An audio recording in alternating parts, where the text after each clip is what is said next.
Hey, this is Dr. Wanda, and I'm seated with. Gia. So I put a post up, actually several posts that dealt with me visiting the market. Do you Market. remember how to pronounce market?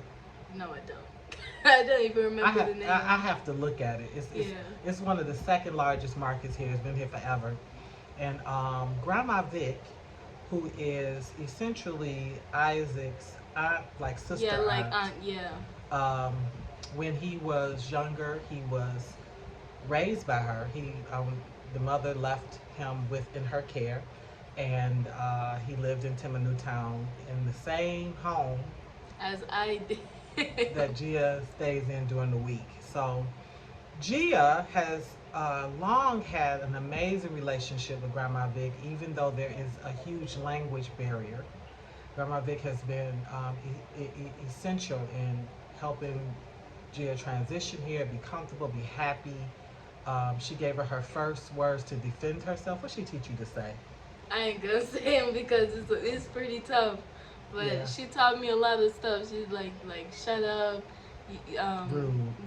Like I'm about to slap you. I'm about to punch you. I'll slap you. I'll beat Yeah, all you. kinds. I'm about to kick you. All kinds of stuff. She taught her that because she said she wanted her to be able to identify when people were saying that to her, but also to be able to defend herself. So since that time, they talk about other things, and they actually have been pretty efficient at teaching each other one another's Languages. languages. Yeah. So, but again, Grandma Vic is somebody that they just had a natural bond, natural connection. Gia always set up late.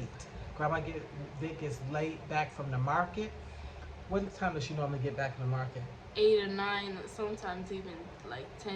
And Gia always sat up late to wait for her. And why was you waiting for her? I was waiting for it mainly because I enjoyed the time. I got sick of sitting with Susie all day. Um, it just gave me time to sit with somebody else except for Susie and Priscilla and my other friends. And also, I also like to cook with her. Yeah, so Grandma Vic is an amazing cook. I oftentimes have her cook contemporary stew for me. That's Yeah, my favorite and from yam. her. And yam. And recently I tried her cabbage stew, and that was equally as delicious. So I do Yeah. go to her for that. But Gia had never actually understood the job that Grandma Vic does, how it works, what her day is like, her challenges, her successes, the things that work for her. And so she was with me yesterday, although she's not in very much video because she was struggling with the different Yeah. scents in the fish market. Like it's a Yeah. lot to take in. But I had already made up my mind. Look, Grandma Vic invited me. I'm going. I know it's going to stink. And just I wanted to just get over myself. Like I just accepted it. But Gia did struggle some. Yeah.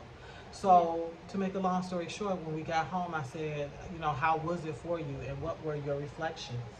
My reflections was I saw tons and tons and tons of women. It was like a couple of men, but it was a lot of women and a lot of girls, and it was just like, look at them. They're all here. They all working. Everybody doing something. They sit out here in the sun. It's hot outside.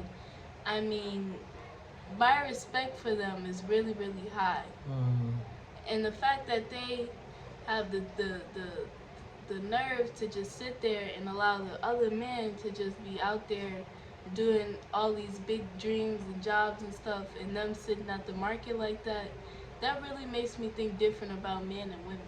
wow. I know you said that your respect for Grandma Vic, Has gone really high. yeah, you was like, it's gone way, way up. So, not that it was ever low, but you just see her differently.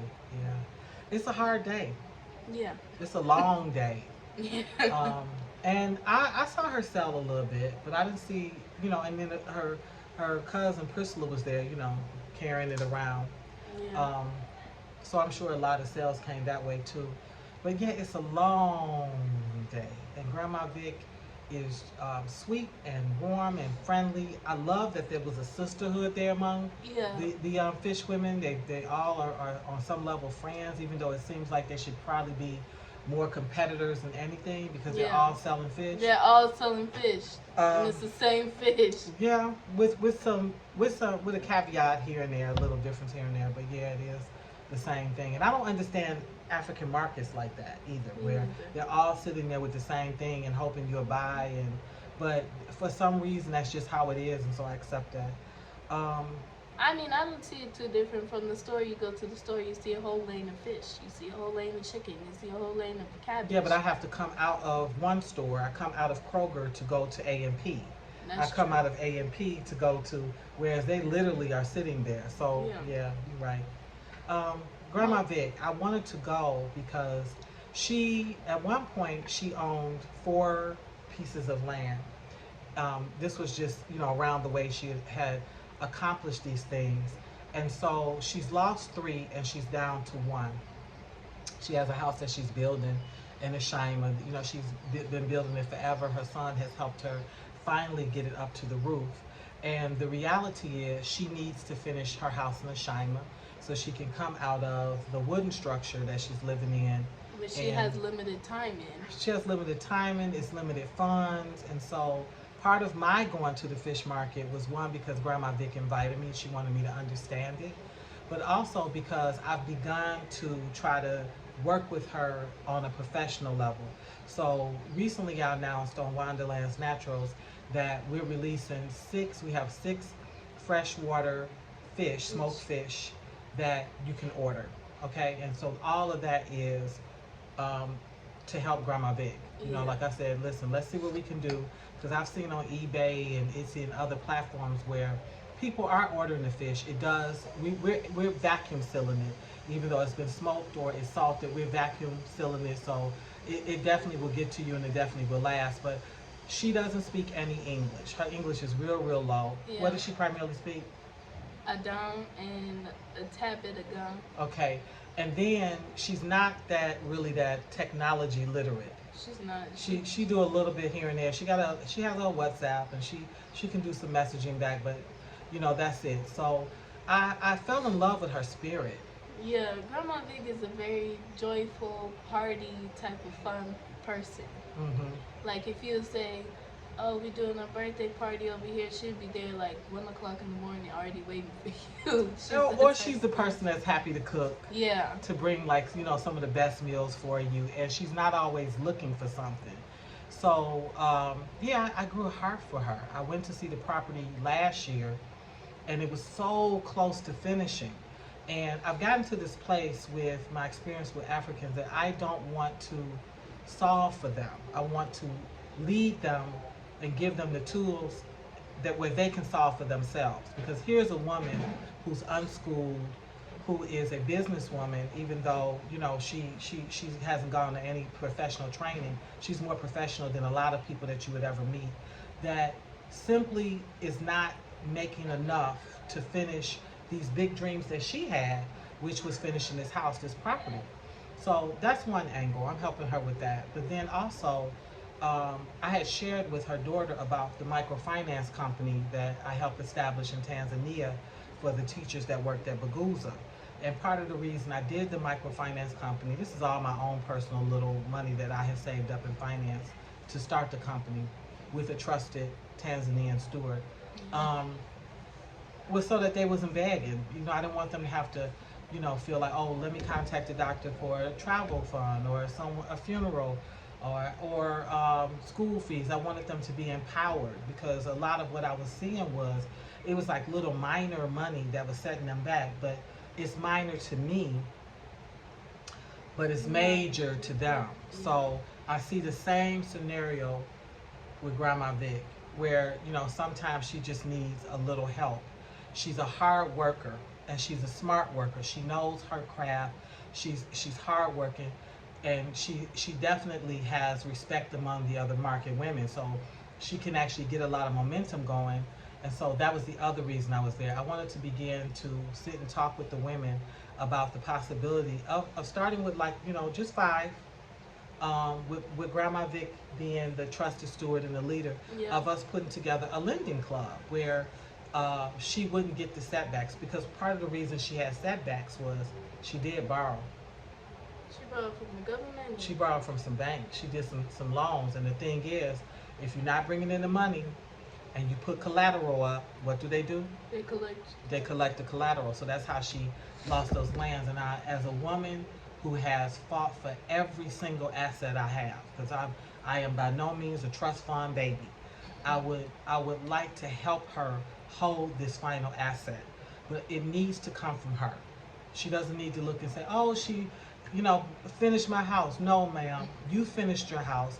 I showed you another opportunity of how you could generate some money, still feed yourself, still do the things that you do, and get this house done. She's definitely worthy of it. So that was also why I was there.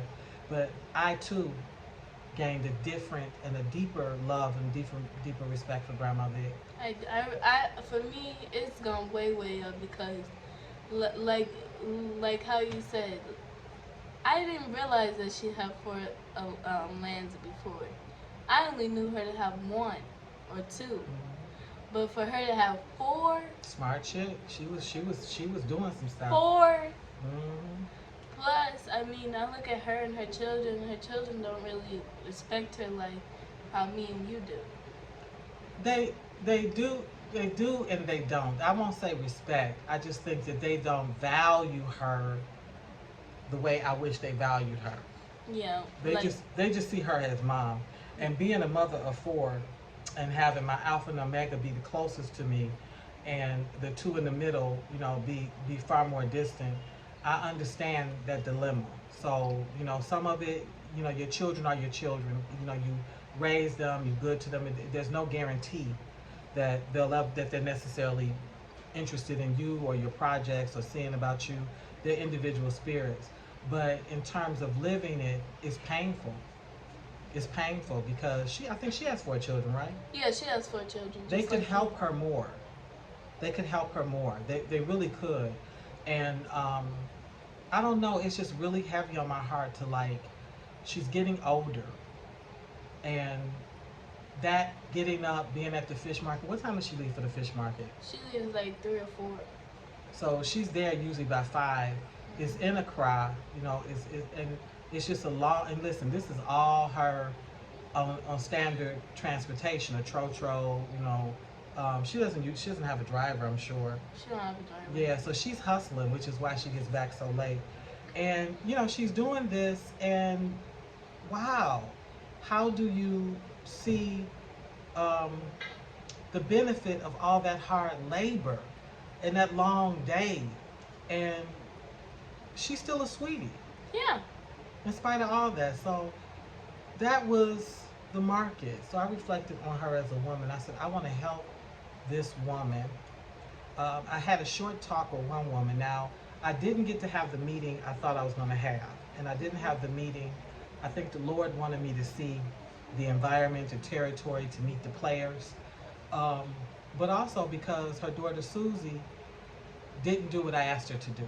I asked her to print out the document that I have. I asked her to translate it, at least in Ga, and then be prepared to distribute it. So what she ended up telling me, one, she misled me and gave me the impression that she had, and she had not. But two, what she said is something that really makes me angry. A lot of them can't read and write. Even in Ga, I said, I didn't ask you if they was literate. That's not what I'm talking about. You're talking about the descendant of the stolen African that went to a land where they wrote laws that punished you for learning to read and write. So when we couldn't read and write, there was always someone among us that was bright, or someone that the slave master had picked to teach to read and write, if nothing else but the Bible. And they came back and taught us. So I said, yeah, these women may not be able to read and write, but they got a son, a niece, a daughter. They have a best friend, a boyfriend, a man across the street. Don't limit them. You should not go into any sort of covenant. You should not go into any sort of, especially with money, not understanding the terms. And if you have to go to 2 or 3 people, somebody in the church, a church mate, to translate it for you, then you do that. But I said, I don't want them to not understand how Wonderland's lending works. Even if they have to have it read and reread and reread. So that gets back to what you were saying about respect. Yeah. If she respected them, she would understand that whether they can read it or not, put that paperwork in their hand. They deserve to understand what they're getting themselves. They don't know me from a can of paint. Who am I? out of nowhere you just came to the market. I just came to the market. They loved on me. They was happy to meet Grandma Vic's. I don't know if they knew I was her in-law, but she took me. She was very happy and very proud introducing me to her friends. Um, but it doesn't matter. At the end of the day, when I sit with them, I want them to take this experience. Should we do it? 'Cause we haven't even confirmed we completely going to do it seriously. That's why. So I decided from having gone to the market that I don't want to have the meeting at the market, that I actually want to set aside a Sunday, get somebody to cook me some food. It might even be Grandma Vic, but I don't want to. I want her to be simply a guest and invite them. And the ones that will show up on a Sunday, because what I was told is each goes back to his area. I said, I don't care about any of that. If something is important to you, you will fight for it. You will fight for it. You will walk on hot coals. You will swim across shark-infested water. You will get up before the cock crows. So that'll also be a way for me to vet to who should, who should we start with. They suggested 5, but I have no problem with it dropping to 3. It's a lending club, and it's only meant to help them to get ahead and to cut out dealing with predator lenders and with these high interest, these high interest, and also this need to always ask for very, very, very, very valuable collateral. All Grandma Vic has left that's worth taking is that last piece of land. We went to visit the land, and the lady and the man that's already built there have already encroached a little bit on some of it. They're talking about doing it. I know. And and I feel like you have no right. I bought this land. This is my land. You have no right to step on my land. Even you lucky that your house is right there. Because it actually started off as her land. Yeah. Yeah, and they encroached on. There's nothing she could do because at that time she wasn't building on it. So, but we're going to help her fight for this last piece. And really what I'm trying to do is help herself fight for it. Since she doesn't understand that you can sell things online, I'm going to sell them and put the proceeds of what comes for her aside, and when she reaches a certain threshold, I'll release. Then they do some more building, or when it gets, we have enough to, because all that's left is this roof, the hardest part, because once she got her roof, she can move there, and that's really what she's waiting on, to be able to move there. So the market. The fish ladies. The fish ladies. Grandma Vic. Grandma Vic. What else you want to say? I'm very proud of them. I'm very proud of them too. I mean, it takes a lot to sit out in the sun, sit there for hours. They sit there from the morning to the evening. Yeah, cause I got there at about 10. Cause we picked up Susie, cause she was my translator. We got there around 10, and I left about 3:30 or 4. Mm-hmm. So when I got up in my own home, from just the energy of the place, I was tired. I didn't even really want to wait for dinner. She had to tell me to come on and eat dinner. I was ready to go to bed, but I didn't regret it. I had a really, really lovely day. I did. And listen, I did some shopping. Like, people was walking around, and they were selling a little bit of everything, and it was stuff that I had been needing, and it was stuff I needed for Wonderland's Naturals, like bitter nut, cola nut, tiger nut. The new thing we tested. I'm gonna try that on the store too. I can't think of the name. Is it doo-doo? Yeah, doo-doo. Yeah, doo-doo. And doo-lo. Doo-lo. He's so silly. They was wearing me. They wouldn't let me slide. They was making me crack that language. Anyway, anything else you want to say before we sign off? Nope. You love you some Grandma Vic? Yeah, I do. I love me some Grandma Vic. And we'll see you in the next video. See you in the next video. Bye.